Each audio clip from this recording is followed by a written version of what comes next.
우리에게 주시는 하나님의 말씀은 마태복음 6장 9절부터 13절까지입니다. 그러므로 너희는 이렇게 기도하라. 하늘에 계신 우리 아버지여, 이름이 거룩히 여김을 받으시오며 나라의 임하옵시며 뜻이 하늘에서 이룬 것 같이 땅에서도 이루어지이다. 오늘날 우리에게 일용할 양식을 주옵시고 우리가 우리에게 죄 지은 자를 사하여 준 것 같이 우리 죄를 사하여 주옵시고 우리를 시험에 들게 하지 마옵시고 다만 악에서 구하옵소서. 나라와 권세와 영광이 아버지께 영원히 있사옵나이다. 아멘.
교회 창립 51주년 기념하는 복된 주일, 하나님께서 크신 축복으로 여러분들과 함께 하시기를 축원합니다.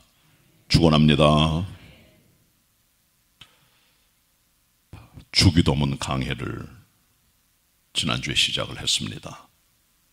40주 경건 실천을 위해서 아침에는 사도신경, 점심때는 십계명, 저녁에는 주기도문을 외우고 묵상하며 경건을 실천하는 그런 일들을 시작을 했는데, 상반기에는 사도신경 10계명을, 그리고 이제 하반기에 들어서 여러분들에게 주기도문 강의를 시작을 했습니다. 지난 주일은 주기도문에 관련된 여러 가지 배경적 사건을 얘기를 했습니다. 왜 주기도문이 나오게 됐고, 또 주기도문의 틀이 어떤 틀로 되어 있고, 또 주기도문을 방해하는 요소가 뭔가를 설교했고, 오늘은 본격적으로 주기도문의 내용, 본문들을 함께 상고하는 시간을 갖도록 하겠습니다.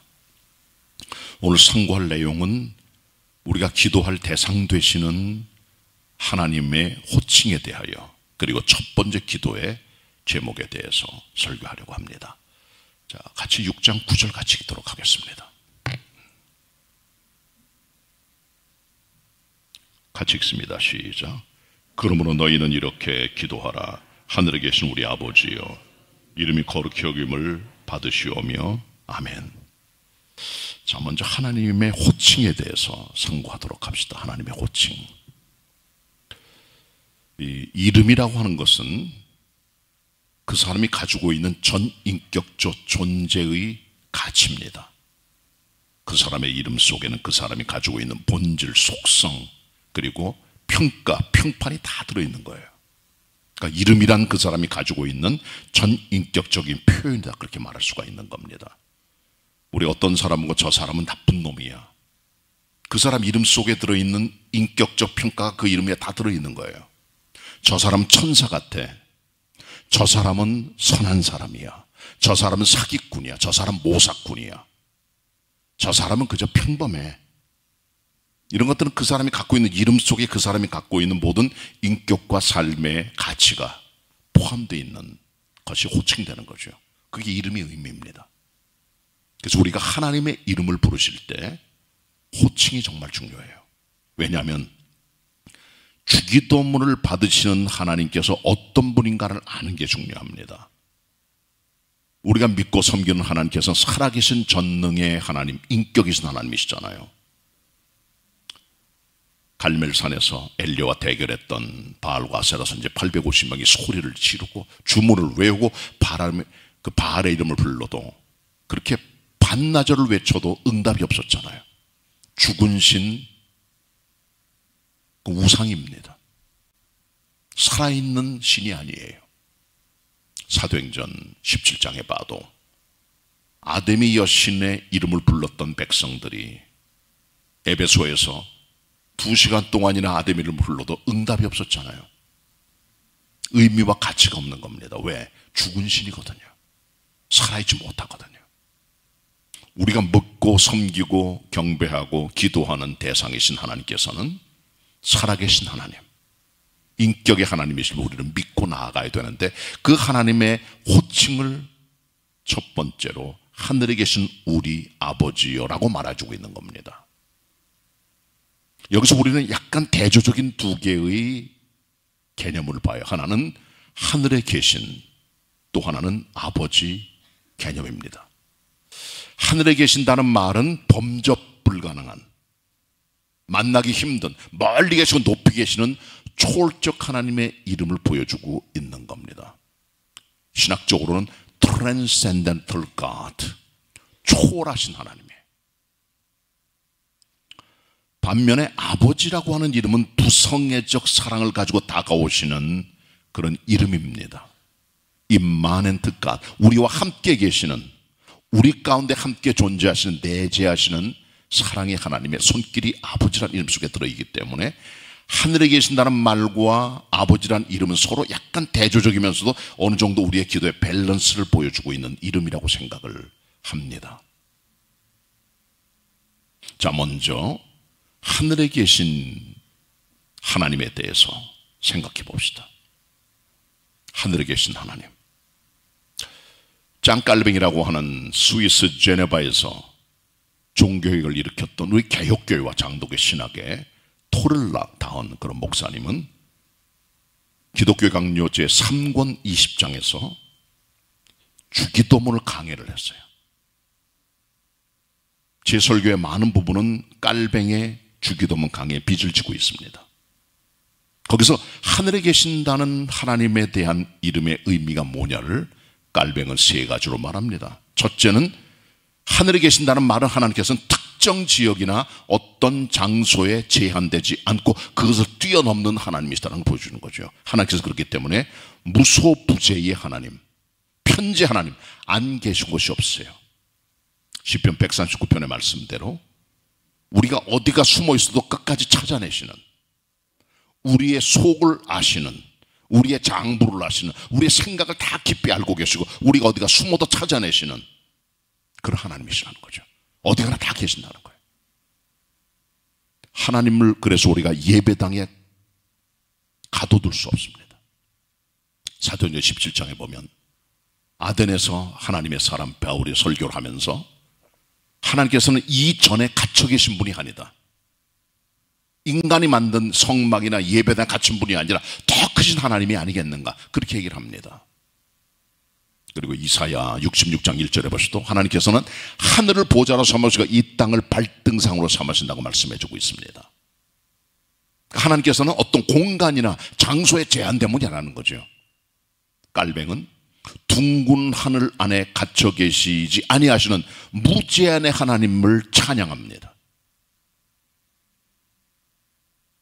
두 번째로 하늘에 계신 하나님의 의미는 하나님께서는 우리의 부패나 우리의 죄악이나 아니면 우리의 본성에 의해서 얽매이지 아니하시는 하나님이시라는 거죠. 우리는 사람은 다 얽혀 살아가요. 우리의 본성과 타락된 삶의 모습들이 다 얽힙니다. 다 모든 게 인간관계에 얽히고 죄랑 얽히고 세상 얽히고 돈이랑 얽히고 다 얽혀서 풀려지질 않는데 너무나 많아요. 우리 사람들은 얽혀 살아갑니다. 서로 묶고 묶이고 살아가잖아요. 그게 우리를 피곤하게 해요. 정신적으로, 영적으로, 육체적으로. 근데 하나님께서는 그런데 묶이신 하나님이 아니세요. 인간관계나 어떤 인간의 죄성이나 부패나 초월해 계신 하나님이시다. 멀리 계신 하나님이시다. 그런 것에 묶이지 않으신 하나님이심을 보여주고 있다는 겁니다. 깔뱅이 말하는 세 번째, 하늘에 계신 하나님에 대한 메시지는 하나님께서는 모든 것들을 통치하시고 섭리하시는 하나님이시라는 거죠. 하늘에 높이 계시면서 인간사를 주장하시는 통치와 주권과 섭리의 하나님이심을 강조하고 있다고 얘기를 합니다. 이 세상 역사를 주관하는 데는 제1동인과 제2동인이 있습니다. 제1동인은 the first motive, 제2동인은 the second motive입니다. 여러분이 살면서 부딪히고 살아가는 모든 사람, 인간, 어떤 역사, 환경, 이런 모든 것들은 사실은 second motive, 제2동인입니다. 요셉이 형들에게 미움받습니다. 은수문양의 미디안 상고에게 팔려서 애굽 땅의 종으로 갑니다. 12대장 바로의 집에 종으로 들어갑니다. 총무가 됩니다. 보디발의 아내 때문에 억울하게 무명을 쓰고 감옥에 들어갑니다. 13년을 감옥에서 살아요. 17살에 팔려가서 30살의 왕이 꿈을 꿉니다. 해석을 해줍니다. 국무총리가 됩니다. 7년 국가 경영을 통하여 풍년을 맞이한 때에 곡식을 저장하고, 또 국가 경영을 통하여 7년 흉년 왔을 때 그 모든 것들을 풀어주어 곡식을 나눠줌으로 애굽 사람을 살려내고 많은 중동 지역과 전 세계 사람을 살려내는 구세주가 되죠. 평범해 보이는 인간 속에 있는 어떤 갈등과 삶의 고난의 역사들이 요셉에게서 보이잖아요.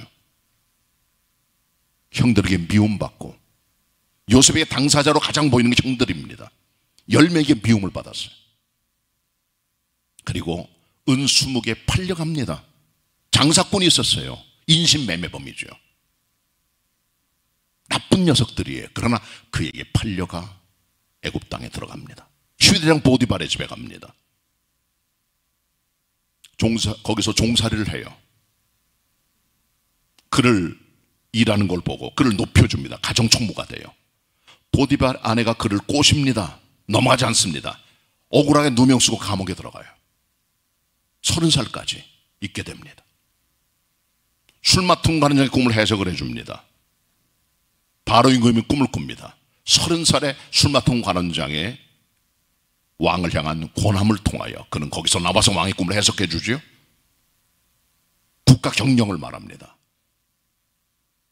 그리고 국무총리가 돼요. 그 모든 과정 속에 나타난 요셉의 형들, 미디안의 장사꾼들, 인신매매범들, 은수무게, 보디발, 그의 아내, 술 맡은 관원장, 감방생활, 바로 임금, 그의 꿈, 이 모든 것들은 제2동인입니다. 1동인이 아니에요. 사건, 사람, 환경 모든 것들은 여러분의 삶을 좌지우지하는 것이 아닙니다. 여러분 직장에 깐깐한 상사, 말 안 듣는 여러분의 직장의 후배, 학교에 있는 이상한 동창 녀석들, 이상스러운 시부모님이나 가털스러운 장모님이나 장인들, 길거리 만난 이상한 녀석들, 여러분 삶에 얽히고 매이는 모든 사건들, 이 모든 제2동인이에요. 그런데 하나님이 다루시는 큰 하나님의 섭리 속에 있는 작은 도구들입니다. 그걸 보면 안 돼요. 요셉은 형들을 본 게 아닙니다. 그를 미워하는 형들을 본 게 아니에요. 보디발을 보지도 않았어요. 술 맡은 관원자도 바라보지 않았습니다. 어떤 것도 바라보지 않고 하나님만 바라보고, 이 모든 것들이 하나님께서 나를 통해 이루시는 섭림을 알고 깨닫고 그 모든 것들을 형제들에게 고백을 하게 되죠.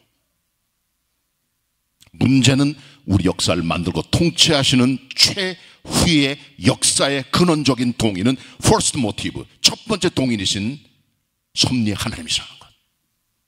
그게 하늘에 계신 하나님의 의미라는 것을 깔뱅이 말해주고 있는 겁니다. 하늘에 계신다는 하나님 이름이 주고 있는 메시지는 초월하신 하나님, 그렇기 때문에 범접하기 힘든, 감히 우러러보기 힘든, 그래서 겸손할 수밖에 없는 그런 하나님의 이름이죠. 자, 반면에 상반되는 개념의 이름이 나와요. 아버지 하나님입니다. 하늘에 계신 하나님과 더불어 본문에 기록한 대로 하늘에 계신 우리 아버지예요.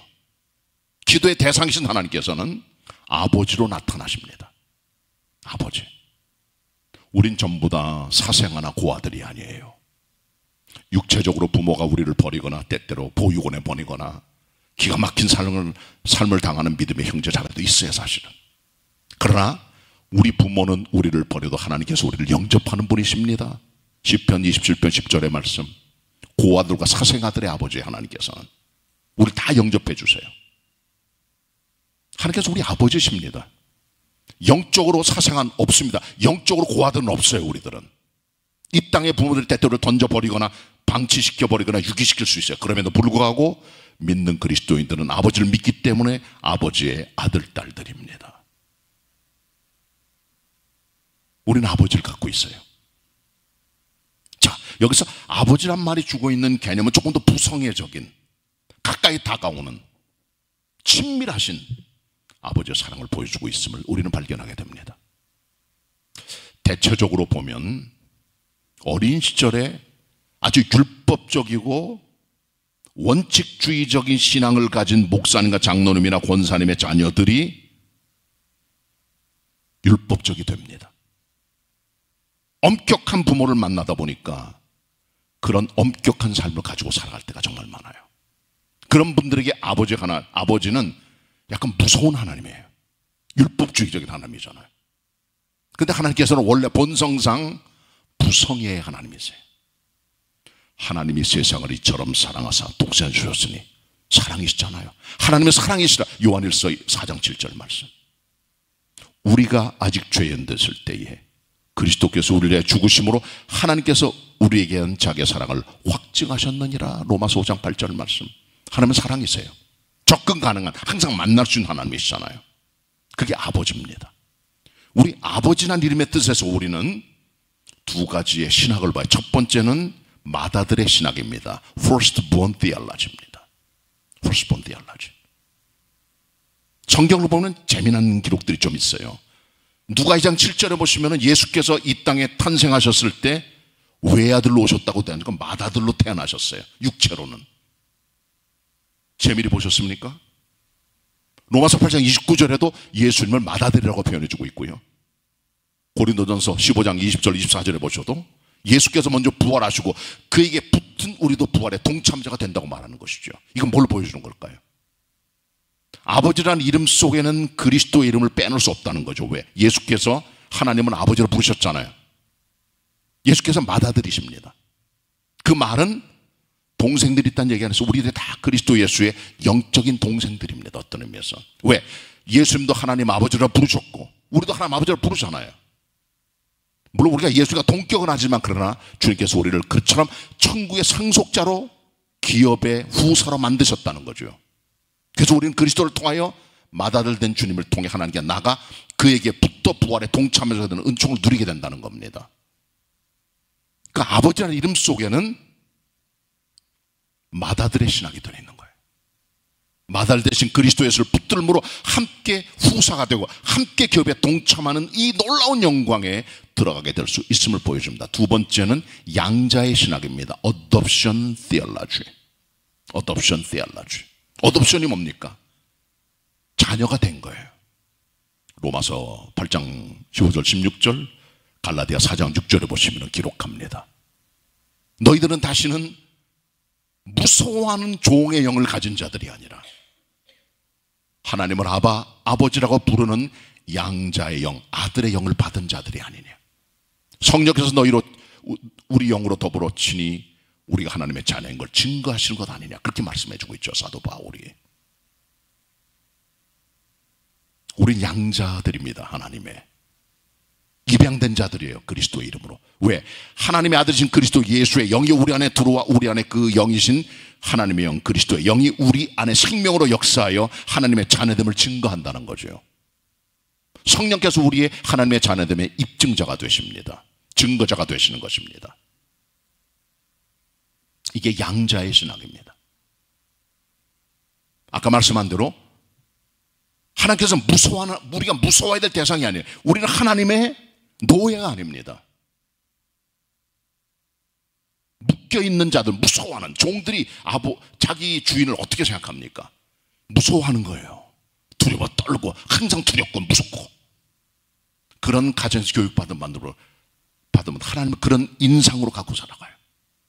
엄격한 아버지, 영적으로 대단히 무섭게 우리를 채찍질하고 우리를 괴롭게 만드는 아버지나 어머니가 교회 직분자들일 경우에 그 자녀들은 똑같은 율법주의적인 생각을 가지고 하나님을 두려워하는 하나님으로 믿게 되는 거죠. 그렇기 때문에 그런 경우에는 아버지들을 잘못된 아버지 상을 가져온 말미암아 이것이 하나님께 투영돼서 하나님을 잘못된 모습으로 믿게 되는 거예요. 그리고 자기 자녀들에게도 똑같은 그런 엄격한 아버지가 돼서 자녀들을 무섭게 만들고 두려워 떨게 하는 거죠. 우리가 다 그런 게 있습니다. 사람들에게는. 지나간 세대 그런 것들이 많이 있었어요. 그러니까 그런 분들이 두려워하는 영을 갖다 보니까 엄격한 원칙주의자가 돼서 자기 자녀와 사람들을 피곤하게 하는 거죠. 그럼도 치료받아야 돼. 치료. 영적 치료가 필요해요. 그리고 하나님 아버지의 사랑의 모습으로의 삶의 모습들이 변화돼야 돼요. 그것은 성화되는 과정이 꼭 필요합니다. 원칙주의, 율법주의, 규칙주의 거기에 묶여있는 인생들 하나님께서 무서워하는 우리의 대상이 아니에요. 아버지십니다. 사랑의 하나님이세요. 항상 나가도 받아주시는 사랑의 하나님.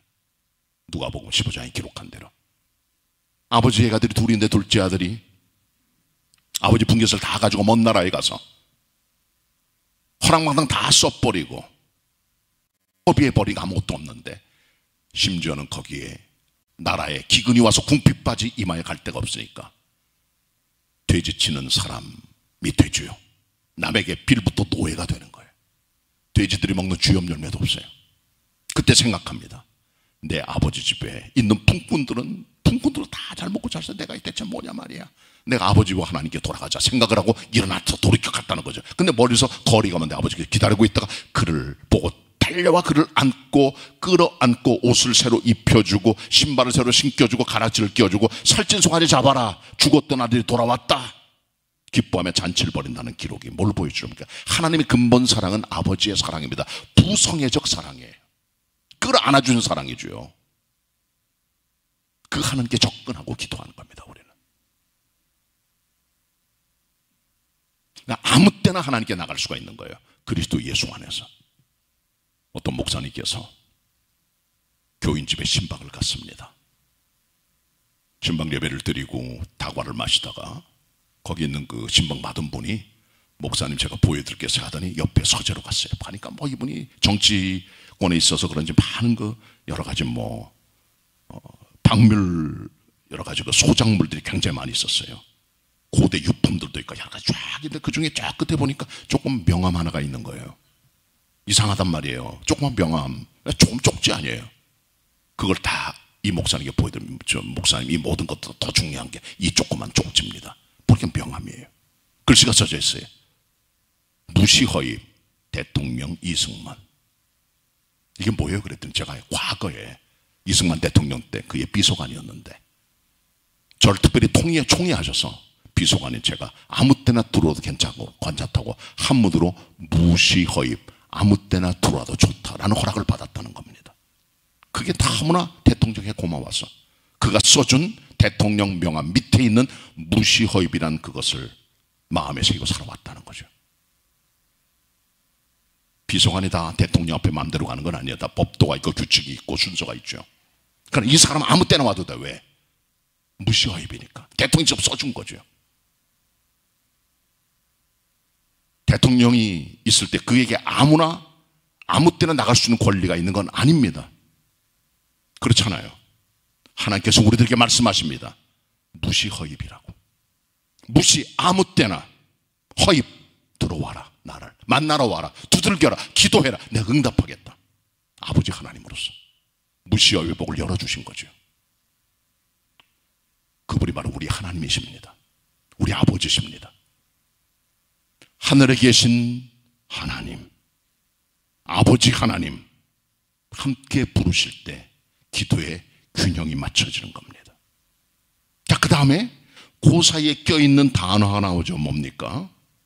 우리라는 말에 우리 아버지입니다. 우린 전부 다 개인적으로 신앙 고백하여 그리스도인이 된 사람들인데 우리가 섬기는 교회는 그리스도의 몸이고 하나가 되는 겁니다. 그래서 우리가 되는 거예요.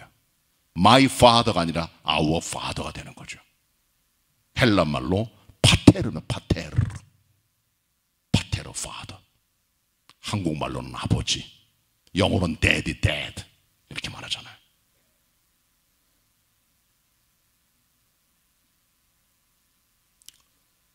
우리 그리스도인들은 하나님 앞에 나의 아버지가 아니라 우리의 아버지로 고백하는 공동체적인 하나님이 있어야 돼요. 깔뱅이 이 본문을 주시하면서 우리란 게 대체 무슨 뜻이냐 세 가지를 말씀해요. 먼저 우리란 말은 하나됨을 말한다. 한 몸 공동체가 교회라는 거죠. 나만 하나님 고백하는 게 아니라 다 고백하는 거예요. 개개인이. 그래서 하나님께서는 우리 아버지가 되신다는 공동체 아버지. 이것은 우리 하나됨을 보여주는 거죠. 한 덩어리라 하는 겁니다.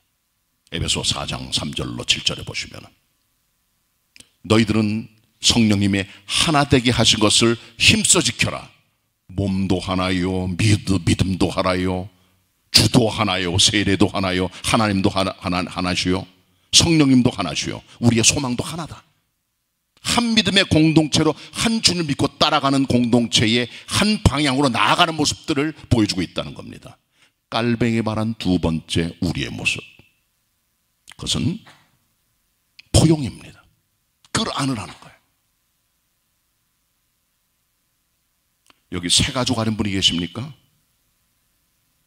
다 새 가족들이에요. 어제 등록한 분이 새 가족입니까? 작년에 등록자가 새 가족이에요? 10년 전에 등록한 분은 그때 새 가족이었어요. 30년 전부터 그때는 새 가족이었잖아요. 누가 새 가족입니까? 다 새 가족이에요. 우리들은요.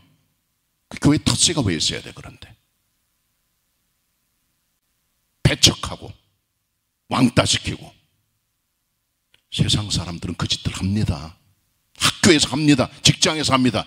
교회는 절대로 그러면 안 되는 겁니다. 왜? 포용과 관용과 모든 게 다 끌어안는 게 교회잖아요. 어떤 종류의 사람이라도. 그게 그리스도의 마음이잖아요. 그게. 에베소 4장 1절 2절 너희들은 온유와 겸손과 인내로 서로 사랑하며 서로 용납하라, 받아주라는 거예요. 이게 깔뱅이 말해주고 있는 우리의 개념입니다. 세 번째 우리의 개념은 기도와 자선입니다. 한 공동체이기 때문에 서로 기도하는 거죠. 합심하여 기도할 때 하늘의 아버지가 들으시고 두세 사람 함께 있을 때 내가 거기 함께 하겠다 주님 약속하셨잖아요. 합심 기도에 힘이 있는 거죠.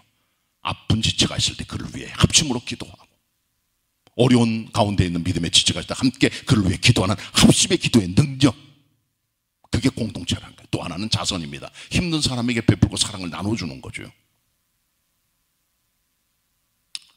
제가 수백 건의 결혼식을 주례했는데 그 결혼식 할 때마다 마지막에 외친 게 있습니다. 뭘까요? 봉사입니다. 부부는 첫째 기도할 수 있어도, 두 번째는 잘못됐다는 죄의 고백, 마지막 세 번째는 봉사와 섬기와 나눔입니다. 결혼은 두 사람이 섹스고 손잡고 결혼하는 게 아니라 함께 베풀고 나누고 봉사하고 섬기는 자리에 있는 게 가정이라는 거죠. 두 사람이 잘 먹고 살려면 그 가정은 절반짜리밖에 안 된다는 겁니다. 나눔의 제사가 있어야 되는 거죠. 이것을 짱갈뱅이 말한 겁니다. 이 세 가지를. 이게 우리의 의미입니다. 그래서 우리가 하늘에 계신 우리 아버지여, 그 이름을 부를 때 그런 마음을 가지고 기도해야 됩니다. 그렇게 바르게 기도하고 하나님의 이름을 부를 수 있는 성도들 되시기 바랍니다. 자, 그 다음에 주님 주시는 주기도문의 첫 번째 강구가 무엇입니까? 이름이 거룩히 여김을 받으시오며, 그렇게 돼 있어요. 영어 성경은 Hallowed be thy name 혹은 Hallowed be your name이라고 돼 있어요. 하나님의 이름이 거룩하게 여김을 받으시오며. 자, 여기서 우리는 난관에 봉착합니다. 이 본문을 해석하면서 생각해 보셨습니까? 주기도문 줄줄줄 외우는 게 아니라 이게 무슨 뜻일까요 대체? 생각해 보셔야 돼요. 무슨 생각일까요? 대체 하나님 이름이 거룩함을 받으신다는 말은 누가 그렇게 한다는 거예요 대체? 하나님의 거룩한 이름을 누가 그렇게 거룩하게 만들어 드립니까? 누가 그렇게, 주체가 없어요. 하나님의 이름을 영화롭게 해드리는 주체가 없어요. 본문을 보세요. 주어가 없잖아요. 누가 주어입니까? 우리는 여기서 두 가지 메시지를 봐요. 첫 번째는 하나님 자신이 하나님의 이름을 거룩하게 하시는 겁니다. 하나님께서는 인간에 의하여 좌지우지되는 분이 아니세요. 모세가 하나님의 처음 부름을 받고 호렙산 갈치떨기 나무 사이에서 소명을 받고 이스라엘 백성을 애굽 땅에서 이끌어내는 지도자가 돼요. 그들을 족과 꼬리는 가나안 땅으로 들어가도록 소명을 받고 응합니다. 그때 모세가 이렇게 물어봐요. 하나님, 내 백성들을 끌고 가야 되는데 내가 가서 그들에게 나를 보낸 분이 누구냐고 말하면 하나님 이름이 뭐라고 대답하시겠어요? 보낸 분의 이름 알아야 될 거 아니에요. 백성들이 무작정되고 모세를 따라갑니까? 그때 하나님 말씀하시죠. 영어로 말합니다. 쉽게란 영화 보시면 찰톤 헤스턴 앞에 묵직한 제 목소리 비슷한 소리가 딱 들으면 I am who I am. 나는 스스로 있는 자 아니라 자존자다. 인간의 영향을 받거나 좌지우지되는 분이 하나님이 아니시고 하나님 자신의 영광과 이름이 스스로 보존된다는 겁니다. 인간의 영향을 받지 않으셔 하나님께서는 흔들리지 않으세요. 영원하신 하나님이세요. 그 하나님의 이름은 하나님께서 스스로 보존하신다는 거예요. I am who I am. 난 자존자라는 거죠. 인간의 영향 없습니다. 하나님 스스로 존재하는 분이에요. 모세가 이스라엘 백성들을 끌고 가나안 땅에 가려고 길을 떠나 시내산에 도착을 합니다. 하나님의 계명을 받기 위하여 시내산에 올라갑니다. 40일 동안 거기서 하나님을 만나서 계명을 받아요. 그때 산 밑에 있는 이스라엘 백성들은 출애굽의 능력과 경험을 다 본 사람들이에요. 하나님의 능력을 알아요. 그 기족도 다 알아요. 근데 모세가 내려오는 게 더디니까 그 40일 동안 참지 못해가지고 아론에게 가서 말합니다. 대제사장이잖아요. 모세가 내려온 것도 더디고 이스라엘 건져낸 하나님도 눈에 안 보이고 네가 하나님의 형상을 만들어서 애굽을 인도낸 신도로 네가 만들어라. 그들이 막 죽이려고 달려드니까 아론이 겁박에 무서워서 너희들 그러면 귀에 있는 금고리 다 빼가져오라. 그거로 금송아지를 만든 거예요. 각도로 새겨가지고. 그게 금송아지입니다. 춤을 추고 뛰놀고 노래하고 말이죠. 그때 모세가 내려옵니다. 40일이 지나서 가보니까 다 춤들 추고 우상숭배를 하고 있는 거예요. 그는 하나님의 돌판을 집어 던집니다. 그게 깨졌죠. 그때 인간 다 깨진 거예요. 율법이. 인간의 선함이 다, 의로움이 다 깨져버린 거죠. 기가 막힌 거예요. 왜? 40일 전에 하나님께서 계명을 받았어요. 그들은 이미. 어떤 계명입니까? 내 앞에 다른 내게 두지 말아라. 우상 섬기지 말아라. 여호와의 이름을 망령 때 일컫지 말아라. 안식일을 기억하여 그날을 거룩하게 하라. 내 부모를 공경하라. 살인하지 말라. 간음하지 말라. 도둑질하지 말라. 내 이웃 대하여 거짓말하지 말아라. 탐내지 말아라. 좀 주셨거든요. 불과 40일 뒤에 우상부터 만들어 하나님 주신 첫 번, 두 번 계명을 다 깨뜨려 버린 겁니다. 기가 막히잖아요. 이 백성들을 보고 모세가 하나님께 나갑니다. 하나님 말씀하십니다. 내 이 민족을 내가 쓸어버리리라. 내가 너로 민족을 이루고 국가를 만들어주겠다. 전능히 하나님께서 국가를 만드신 분이잖아요. 수백만 대가 한꺼번에 다 끝낼 수 있어. 이 패역한 족속들 말이야. 언제 내가 계명을 주었는데 지금 또 그 계명을 깨뜨리고 있느냐. 하나님께서 말씀하셔요. 내가 너 모세 하나 가지고 내가 민족이야, 내가 국가야, 내가 나라야, 내가 너라면 나라 만들게. 전능히 하나님 못할 게 뭐 있어요. 하나님의 분노가 나온 거죠. 심판과 진노가 나온 거예요. 그때 모세 하나님께 뭐라고 이랬을까요? 출애굽기 32장의 기록입니다. 하나님 생각해 보시옵소서. 제가 그 본문을 이제 제 나름대로 해석해서 말씀드린 거예요. 하나님께서 이들을 애굽에서 끌어내셨잖아요. 기적도 나타내시고 하나님 백성으로 삼으셨는데 그들이 광야에서 하나님의 지심을 받아 죽었다 그러면 자기 백성을 이끌어서 죽인 하나님께서 무슨 하나님께 영광이 되겠습니까? 끄집어내서 죽여버리시면 하나님께서 하나님 영광이 안 되지 않겠습니까? 하나님 그러니까 한번 용서해 주십시오. 중보자 모세죠. 이들 용서해 주시고 그렇지 않을 것 같으면 내 이름을 주님의 생명책에서 지워버려 주세요. 이 민족을 불쌍히 여겨주세요. 이게 모세의 기도입니다.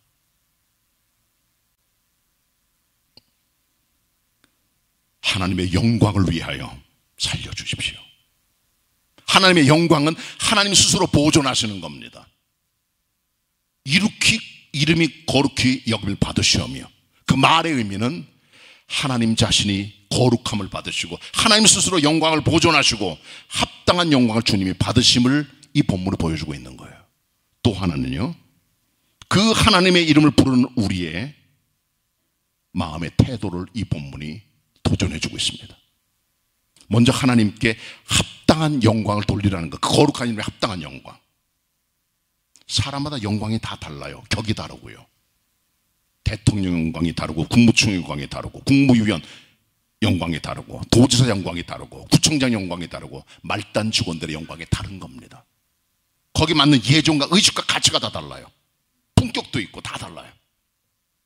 하나님께 합당한 영광을 돌려야 될 거 아니에요. 하나님께 돌아갈 영광을 12사도 영광으로 끌어내리면 안 됩니다. 사도 바울이 대단한 사람이지만 하나님의 영광의 것들을 비교할 수 없는 거예요. 미가엘과 가브리엘 같은 천사들도 하나님의 영광의 격에 못 돌아다는 피조물 들이잖아요. 하나님의 이름을 알라신이나 마호멧이나 부처랑 비교할 수 있겠습니까? 하나님의 이름을 이 땅에 있는 지상에 있는 절대자들에게 비교할 수 있겠습니까? 모세나 엘리야랑 비교할 수 있겠어요? 세례 요한이 비교할 수 있습니까? 불가능입니다. 그들에게 맞는 합당한 인격과 그들의 삶의 가치가 있어요. 그러나 하나님의 이름은 최고의 이름입니다. 합당한 영광을 하나님께 돌려드려야 돼요. 합당한 예물, 합당한 찬양, 합당한 이름, 호칭, 성호를 높여드리는 거죠.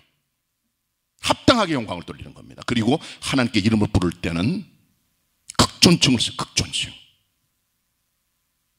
우리나라 처음 선교사들 들어와가지고 성경을 번역할 때 서투른 한글 그리고 약간 배운 한국 그리스도인들 함께 만나가지고 처음 번역한 그 내용들이 그대로 많이 나와 있어요. 아직도 그 흔적이 있어요. 그게 뭡니까?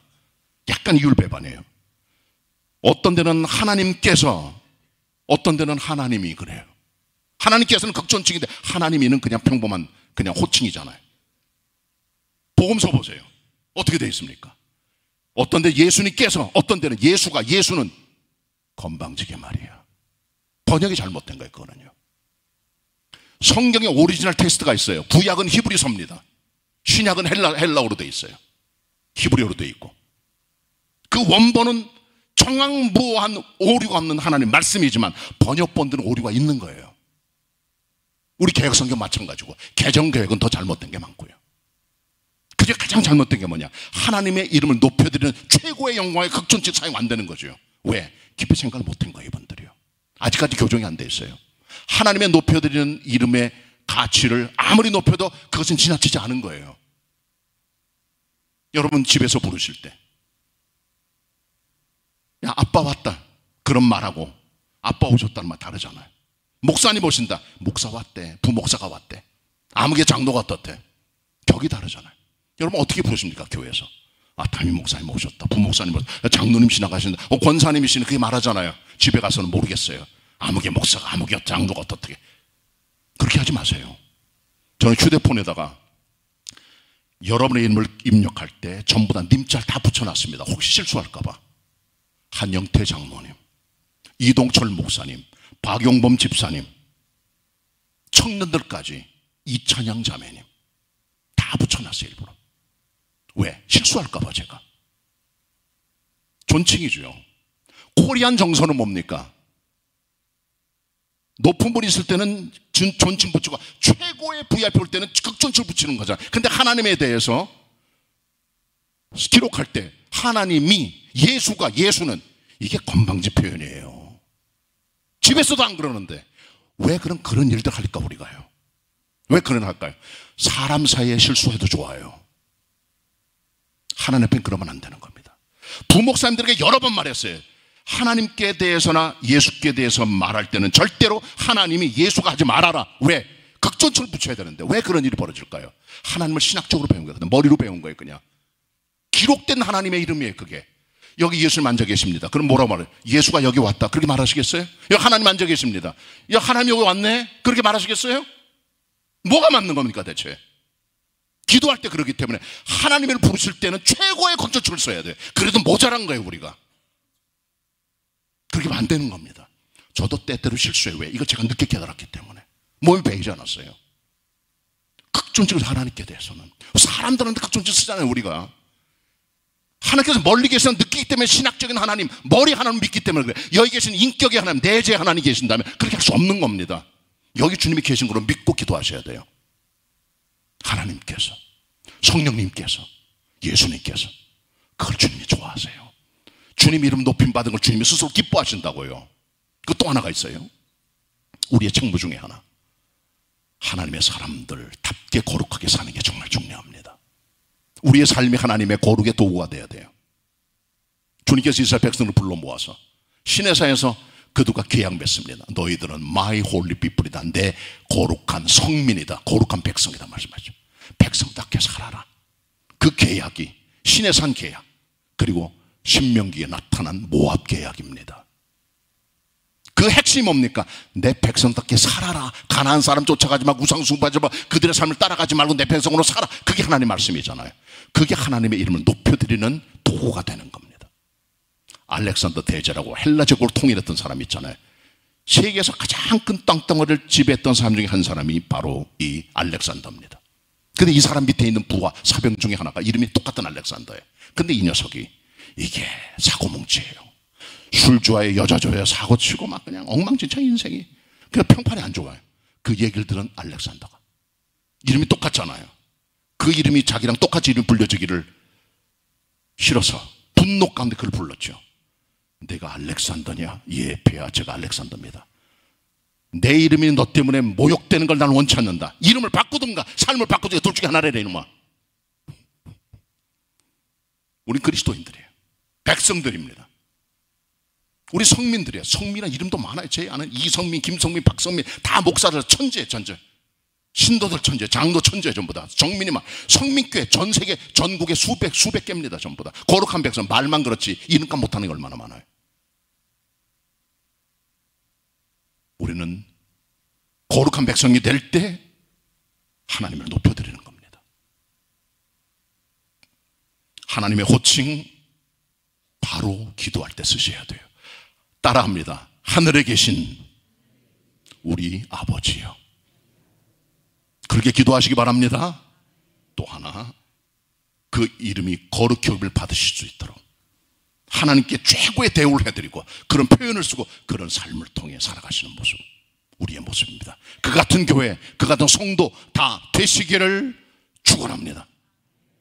기도드립니다. 하나님, 저희들 주기도문에 합당한 삶을 살아갈 수 있도록 하나님 이름을 높여드리고 하나님을 부르며 하나님께 영광을 돌리는 믿음의 성도로 걸어가게 하옵소서.